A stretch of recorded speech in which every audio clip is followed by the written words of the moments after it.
Hey nerds, Farmer Jesse here. Welcome to Growers Daily, your daily dose of ecological farming insight. Today, we're getting into some of the nerdy details that make farm sales tick, like deciding where and how you want to sell, i.e. market research. Is the farmer's market the best place to start selling? And getting in good with restaurants. So let's do it.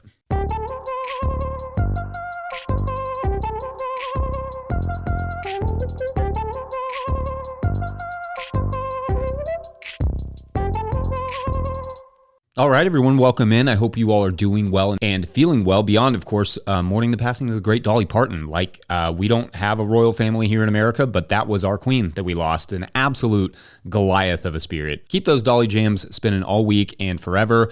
In my usual segue grace, today we're going to be talking about arguably the most important part of growing food professionally, which would be actually selling it. I remember when Hannah and I first started out, that this was like for sure among the more intimidating elements of the whole shebang, selling food. We'd really only ever known selling produce through a CSA and had a little bit of farmers market experience, but we had not in our farming apprenticeships really learned how to sell to restaurants or to retailers. And we had a whole lot to learn on the fly and on our own. We didn't really know much about market research and just sort of assumed if you grow it, they will come. And that's not really how it works. Sure, sometimes you get lucky and you just, grow something and the market is there and ready to gobble it up, but it's just as common, probably more common, that you grow something on quote unquote spec or try a new market that it doesn't work. So ideally, you avoid that because it's expensive. It can eat up a lot of time and money. Have you ever stood in an empty farmer's market every week for a hot summer? It's not fun. And frankly, it's not necessary. There are some small things that we're going to talk about that could avoid that whole mess. So anyway, market outlets and research is going to be the name of the game today. This will be one of our classic compilation episodes, which is our Wednesday thing. So I hope you all enjoy hearing from a younger me talking in an older time. Weird how that works. I don't really understand it. And also, before we jump in, don't forget to catch up on this week's episode of the Small Grain Growers podcast. It was super awesome. Anyway, we'll link to that in the show notes. Otherwise, enjoy. All right, I think sometimes people really, really want to believe that farming is not just any old business, but the reality is that farming in most ways is just any other business. And in the same way that most other businesses need to do a business plan before they start producing anything, so too should farmers. And in that business plan, market research must be included. So how, as a farmer and not as, say, a multinational corporation with a research team, do you conduct market research?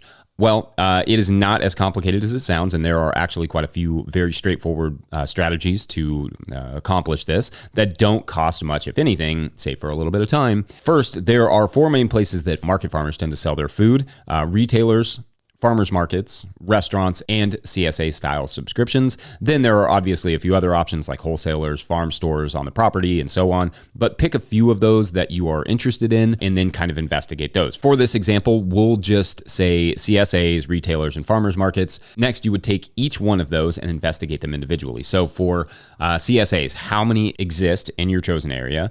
How do they distribute their produce? What do they offer? What is their main price point? Can you tell how many customers they supply? Is it a small, 50 member or less CSA, or is it a 250 plus member CSA? Do they seem to sell out, or are they just scrapping for customers every season? Can you read any reviews? That will help as well to know what they do well, what they don't. Most CSAs will list their info on their site. During the winter is usually when they are pushing for new members. Check their social media and see how they advertise and how much they're advertising.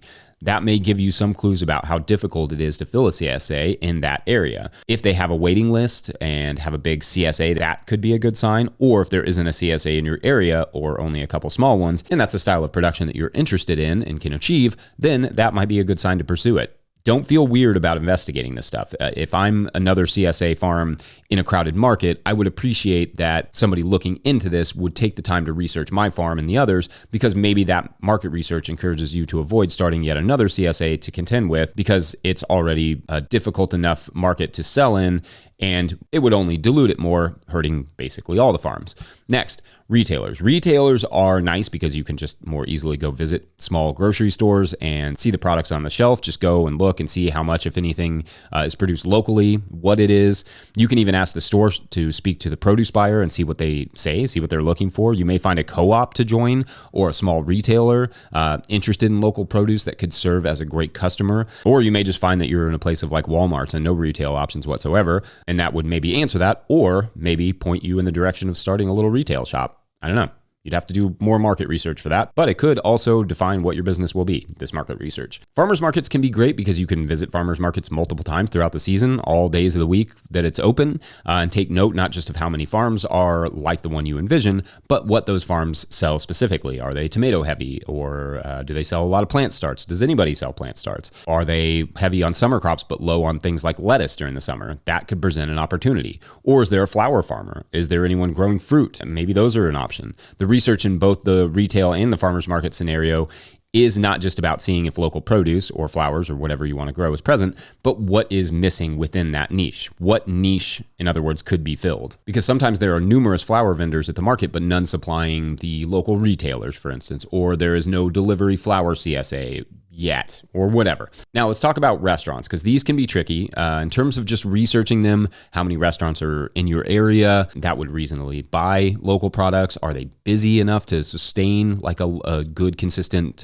production? Do they have items on their menu year round that you could supply? Something like, I don't know, for instance, like lettuce, carrots, maybe beets, herbs, that sort of stuff that's relatively easy to grow throughout all seasons, depending on where you are and what your setup is. You may have to look through their social media and see what they were selling in the fall or winter or whatever season you are not currently in where you are. It is also okay to go eat there at non-busy times and ask the managers or chefs if they buy local produce and what they buy, what they may be looking for, especially in terms of the relationship itself. Sometimes they will buy local produce for a while and then just stop because it's not consistent enough. That is worth knowing. One very underrated place to do market research is at farm conferences, talking to other farmers about the different opportunities in the area. You may meet someone, in fact, looking to purchase loads of X product, like co-ops or retailers or restaurants. I've met distributors and retailers and chefs and all sorts of people at farm conferences who are just there for that purpose, to kind of mingle, to meet people and network, to see if they can get more local produce. It's also, if you're at least cool about it, okay to just ask farmers at the farmers market if they have ever sold to X retailer or restaurant or whatever and what they think about it. They likely have some insight or know somebody that has sold to them, and they will be able to tell you. Now, I obviously recommend being upfront about research that you do directly with farmers. Like, I would say something to the effect of, we're working on starting a farm locally, but we are, not trying to step on any toes, just trying to see what niches we may be able to fill, or something to that effect. Being sneaky is not necessary and is definitely not going to win you any friends or favors. Most farmers are down to help and will be honest with you about certain market situations, because, like it is with the CSA example, they'd probably rather have someone fill a niche than just produce what they're producing, because it just makes it harder for everybody. In effect, market research does not have to be highly technical. It certainly can be, sure, but it can also just be pretty simple. Just, is there a market for what I want to produce, and or what niches could be filled? If at the end of your initial research you don't see a path for any of the options you chose that makes financial sense, pick another one or two outlets and start over. Research does not inherently give you the results you want, but it can save you from not getting those same results after you grew the food, which is not great.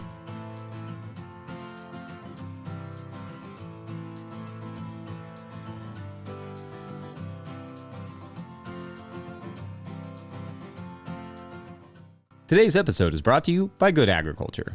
If the season is picking up and the pile of receipts is starting to grow, you're not alone. Good Agriculture handles farm bookkeeping so you can stay ahead of the mess before it piles up.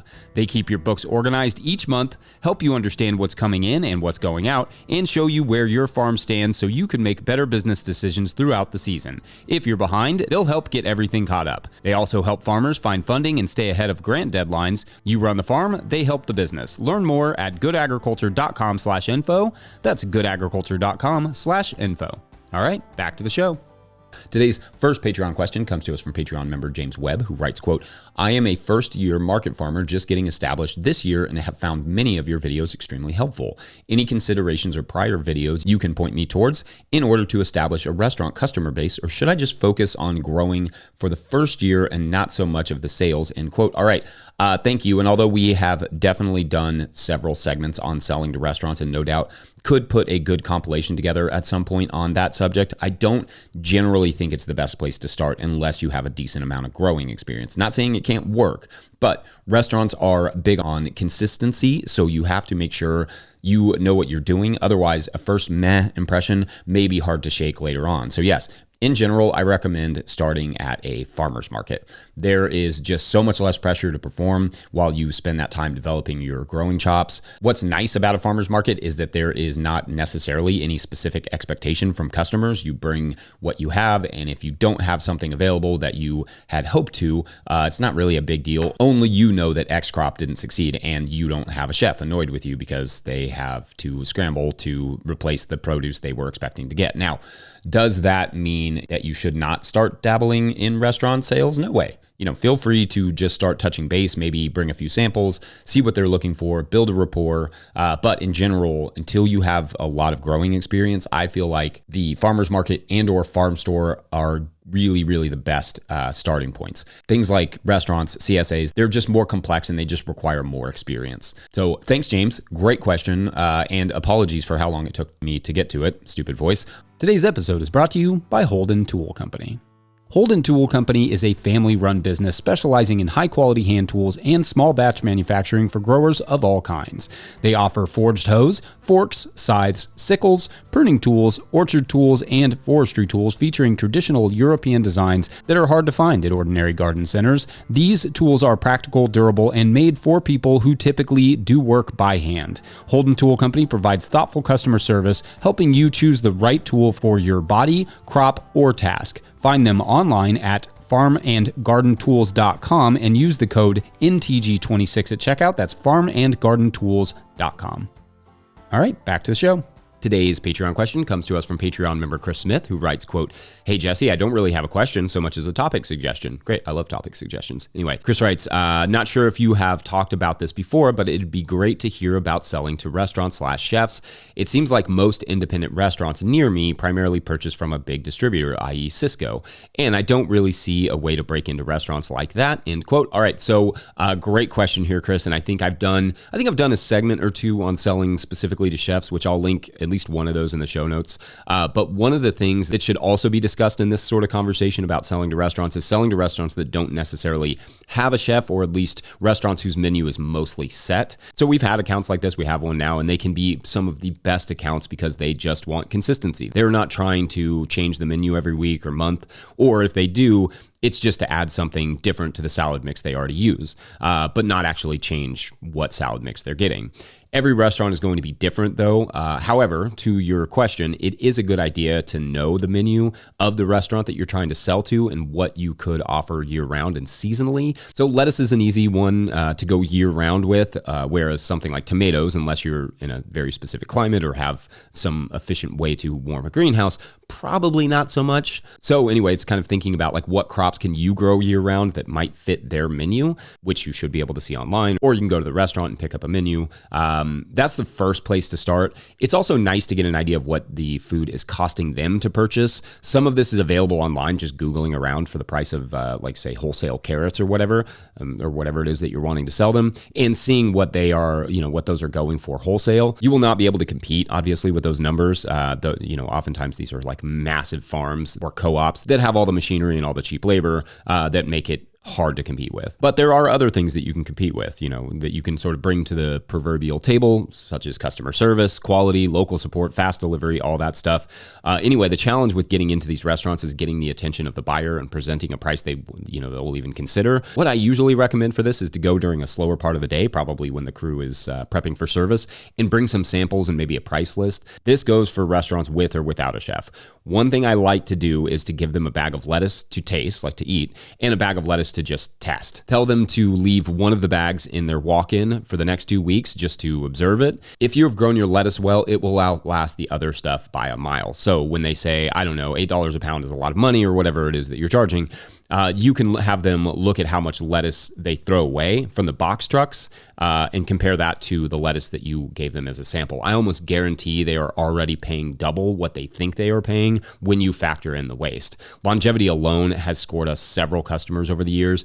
It takes it from being more than just supporting a local farm simply to do the local thing to having a quantifiable value that other products just don't have, especially when you just get them from a faceless company. And the carrots are sweeter, the cherry tomatoes have flavor and color and variety and so on. Once they have the sample, just make it a point to give them some space. Allow them to think about it and taste the samples and all that stuff. But follow up a week or so later, preferably with a fresh sheet, a list of products and prices. But if it's, in the off season, maybe that's not possible. But if you can, that'd be great. Also, be ready to tell them exactly how they can make orders with you. Don't make that part too complicated. Some restaurants will just want texts. Some will want to call you. Some will prefer email. Most don't like systems that they have to sign up for, so maybe don't be like, here, sign up for this complicated app. They may not go for that. Figure out ways to accommodate them and take note of it. They may give you a system that they want you to sign up for, which is fine. Anyway, be persistent but not pestistent, which is not a term anybody uses. In other words, just give them space, be professional and understanding while also making sure they remember you. Bring more samples later too, if need be, just to keep them thinking about you, keep them thinking about your farm and your product. Make sure the samples look nice and that anything you deliver to them is at the highest possible quality and looks fresh, clean, professional. No grocery bags full of wilted lettuce, y'all. They want a product that they can already envision putting on a plate. It should look pretty much ready to go. Anyway, every restaurant is going to be different in the same way that every farm is different, and you will just need to feel them out, eat there, talk to the buyer if possible or the chef, and be patient. Not all restaurants are going to go for it the first time, but you just need a few busy ones to make it worth your while. So find the ones that you get along with, that are interested in your product, and that are at least curious about what else you could provide them. Also, employee turnover in restaurants is really high. So if you don't land an account, you don't get along with the buyer's not interested this year, try again next year, and you may find a more sympathetic buyer.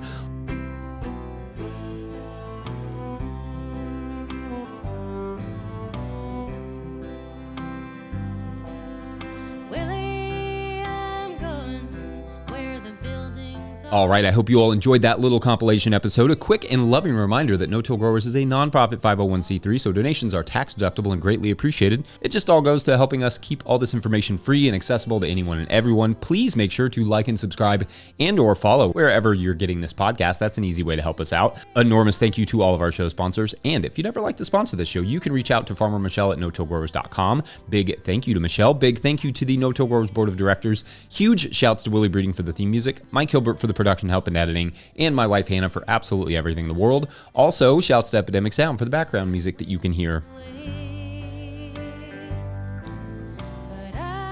Pick up a hat or a copy of my book, The Living Soil Handbook, at no-tillgrowers.com. Big thank you to everyone over at patreon.com/no-tillgrowers, where at a certain level, or if you just sign up in the month of August for the next few days, you get a shout on the show. So big shout outs today to, it's our pollinators list: Thomas, Chris Main, Blue Raven, Norseguard Farm, Sue Rowland, Thomas Van Wart, Tyler Lloyd, Andrea Fronti, Paul Chisholm, Evelyn O'Qualquire, Dale at Three Bridge Farm, Jess Carr, Sonia Schwatzendruber, Adam Stickler, Robert Kilgore, Cedric Reed, William Wiley Madro, Lynn Tompkins, Steve Hurlbut, Mark Hare, Chris, Larry Shepard, DP, Little Row Farms, Hank Zecca, Jill Crosby, Madison, Alberto Diaz, Peter Broad, Jason Ruel, Earthcare Farmer Jane Murner, Derek Page, Meredith Light of Granite Springs Farm, Jared Kirst at Rivendell Farms, and Fiona and Donnie of Firefly Farms. Those last two with us since 2019. Meredith Light, 2020.